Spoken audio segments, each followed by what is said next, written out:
তুমি যদি ভাবো আমি তাকে ভালোবাসি তাই সে আমাকে ভালোবাসবে, তাহলে তুমি এখনো বাস্তবতাটা বোঝোনি।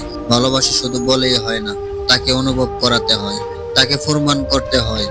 তোমার চোখে সে শুধু সুন্দর নয়, তোমার জীবনে সে একজন সম্মানিত মানুষ। মেয়েরা সব সময় বেশি ভালোবাসে তাকে যে কথা কম বলে কিন্তু কাজে প্রমাণ করে, যে তাকে সময় দেয়, ভালোবাসে কিন্তু শ্বাসরোধ করে না, যে বোঝে ভালোবাসা মানে স্বাধীনতা কেড়ে নেওয়া নয়, ভালোবাসা মানে পাশে থাকা, ছায়ার মতন। তুমি যদি তাকে সম্মান না দাও, তাকে বোঝার চেষ্টা না করো, তাহলে সে ভালোবাসা হাজারবার বলেও তার মনে তুমি জায়গা পাবে না। তুমি যদি তার পাশে থাকার প্রতিশ্রুতি দাও, তবে কষ্টের সময়টা সত্যি পাশে থাকো, শুধু সুখের দিন নয়। ভালোবাসা চাইলে আগে নিজেকে সেই ভালোবাসার যোগ্য করে তোলো।